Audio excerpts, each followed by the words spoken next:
Hey, Ursula here. Hey, I thought I'd start today showing you my pretty brand new Coreopsis that just bloomed. I'm really pleased with this one. Normally they're an orange color, but this one is a burgundy and I'm really happy I picked this up. I think I have 2 or 3 of these planted, and then I have the regular kind too.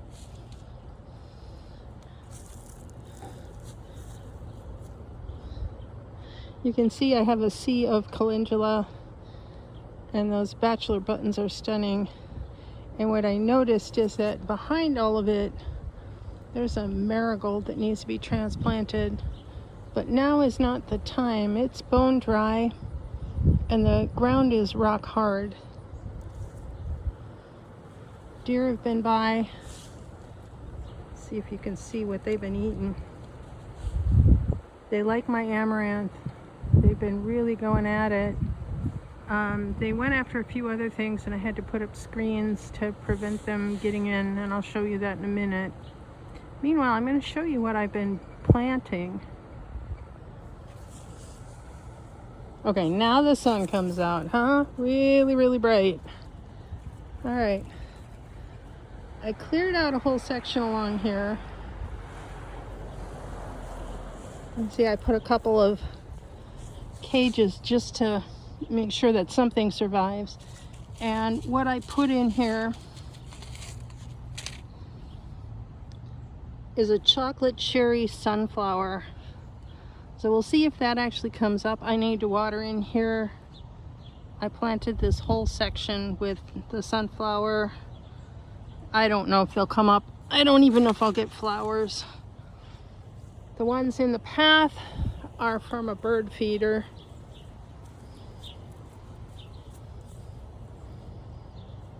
Right now the eastern side ones are blooming.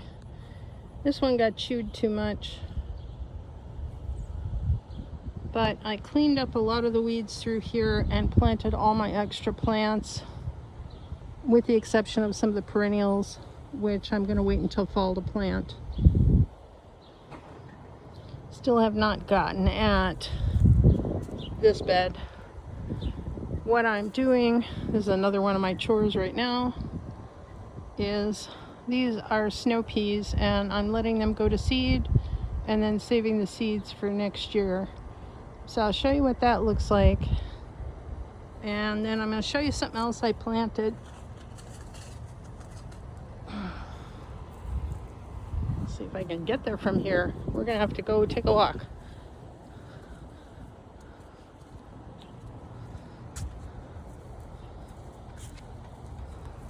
Right. This is just about done. The blueberries are just about done, so their cover's going to come off shortly. I might use it in another location. All right. Beans.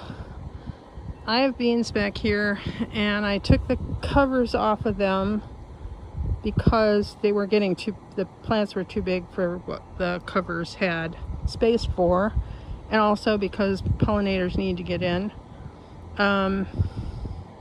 So in order to protect them, I put a screen and just leaned it over there. So that protects them from the deer, but not rabbits. And then the birds gifted me.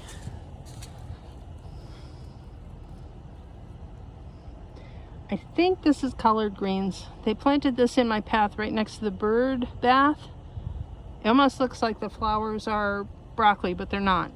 I don't think they will be. But the leaves are very tender and they're really tasty. So that was a gift I was given.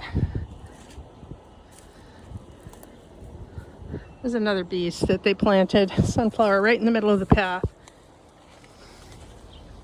Okay, so over here was a section that had nothing in it. And what I decided to do is, because my cabbages always get chewed to heck from slugs in the early season, I decided to plant in fall. Now this is going to be a tight one because these say they need 110 days and I have 100 days until frost. But cabbages like cold weather, so it's possible that with just a cover I can keep this going and I've got 3 of them here, so maybe I'll get some sauerkraut or some coleslaw or something out of them. Coneflowers are in full bloom. And this one I did not plant here. The birds planted it for me. Those are bells of Ireland. I love those. I planted those last year up front.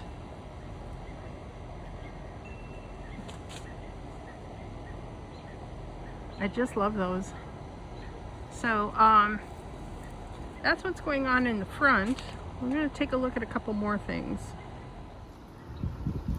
Okay, strawberries got moved. These are the June bearing ones. They got moved into here. I need to cut back the skirt.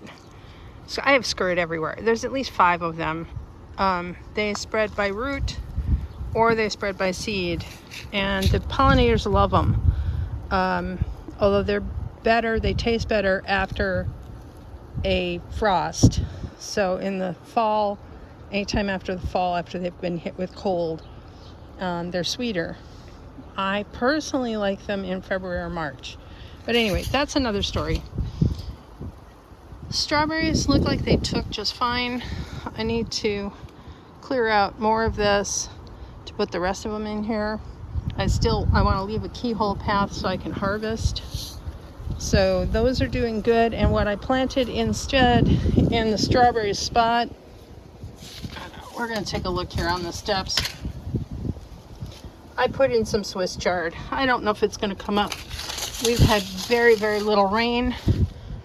Quite honestly, we're waiting for Hurricane Beryl to make its way up the center of the United States and give us some water, because until that gets here, we're not getting nothing. I've been enjoying everyone's potato harvest this week. It's been splendid watching y'all. I don't get much in the way of potatoes. Now, part of it's the variety I've chosen. Let's see what I've got. That was a French fingerling. That is an Austrian crescent potato.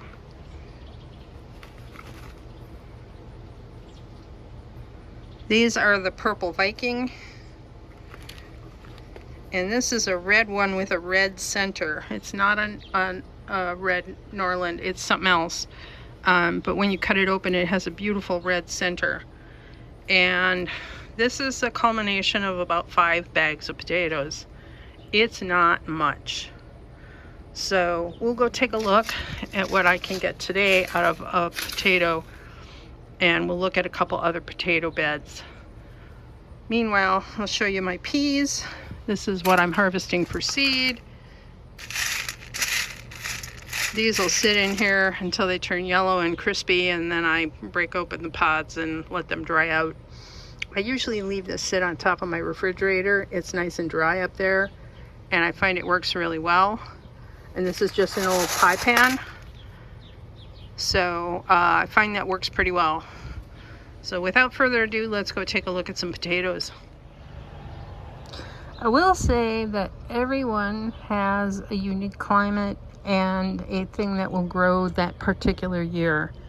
And so far this year, the thing that's growing the best in my garden is Mediterranean plants. I've got lavender and rosemary, I've got thyme and basil, and they're all doing absolutely splendidly, whether here or in the ground in the garden. And so don't let a poor season deter you from growing food. It's just a matter of finding what really, really works in your area. Okay, we're gonna haul one of these bad boys into the shade and dump it out, and I'll show you exactly how much I get out of one of these bags of potatoes. These are grow bags. Oh, I want to say 3 gallons. Maybe not even. Some are bigger than others. And let's take a look what we get. All right, this might be a bad idea. I'm trying to hold the camera as well as harvest at the same time, and that may or may not work.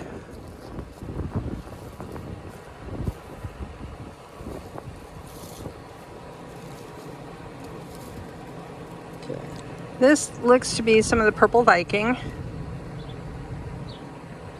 So those actually are fairly good size. I'm really actually kind of shocked.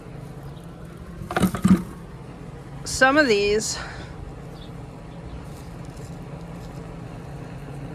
died back way too early, and that's where I got the really tiny ones. I chop those up, cook them, and then scramble my husband's eggs on top. That might only be all I get is those 2 potatoes. Let's dump this out slowly.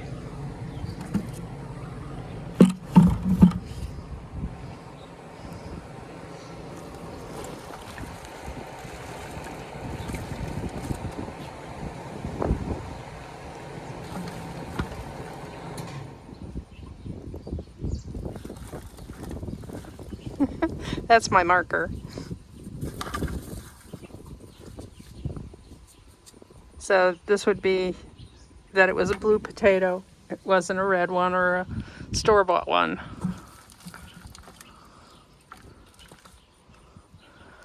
I have an assortment of potatoes, and honestly, it's almost time to just totally start from scratch with fresh seed potatoes.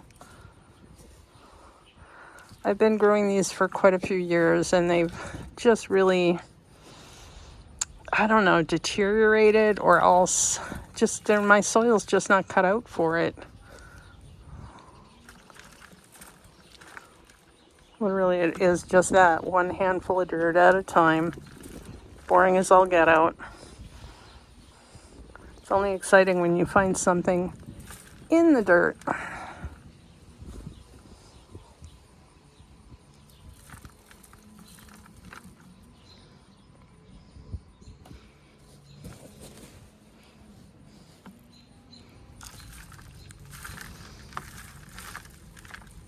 I've tried a few different things, different mixes. I used a lot of grass clippings this year. I used last year's soil and I refurbished it with some coconut coir. Supposedly potatoes like a more acid soil. And yes, there are worms in here. That means I also started this with some compost from my compost pile.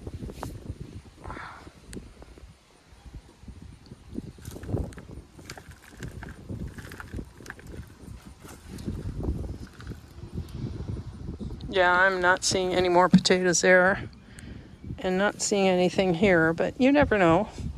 Here's a wiggler.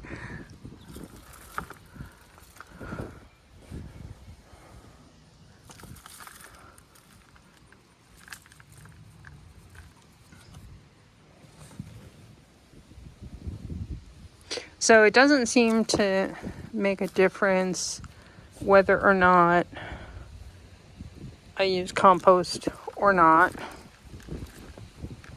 It doesn't seem to matter whether it gets a lot of rain, because we had a lot of rain in May. Not so much in June, but we had a lot of rain in May. And I have been watering these.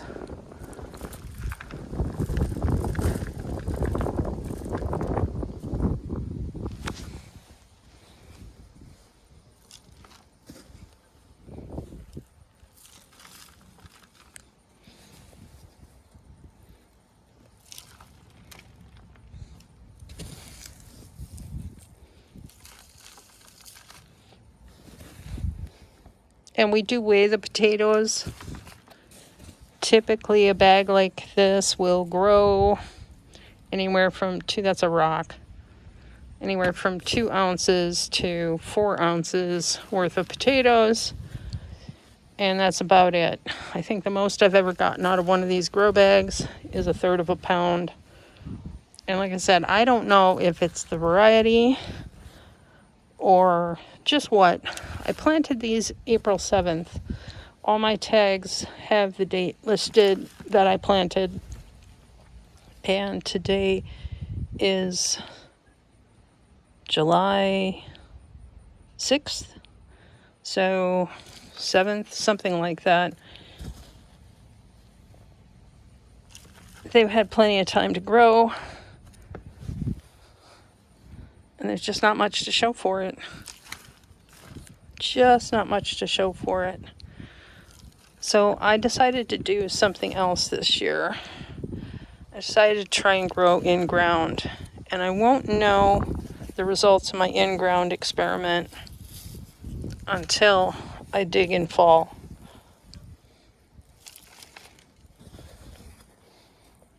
Yeah, there's nothing in here. Just those 2 potatoes. That's all we got. That was it. Nothing even tiny. Not seeing that at all. Unless you guys saw something I missed. So, you can see I've got 2, 4, 5 more bags of potatoes. These guys did not die back yet. These 2 I just planted. I had some store-bought potatoes that sat in a corner too long and started growing eyes, and I decided I would try and grow a fall crop. So we'll see if fall is better for potatoes. The potatoes I had were russets. I don't know. Like I said, I have a lot of different kinds of really small potatoes that I've collected over the years and tried to grow.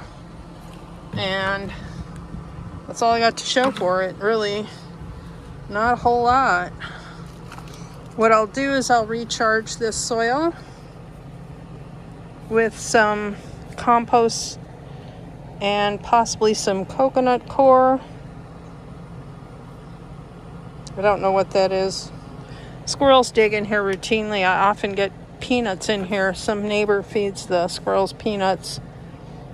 So you can see there's an eggshell left over from the compost that didn't decompose. Eggshells tend not to unless you pour vinegar on them.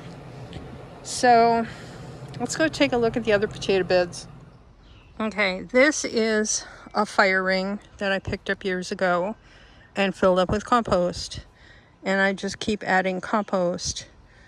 And then earlier this year, I needed a place to put my sweet potatoes. So I put my sweet potatoes in on top of potatoes that may have already died back or maybe never survived.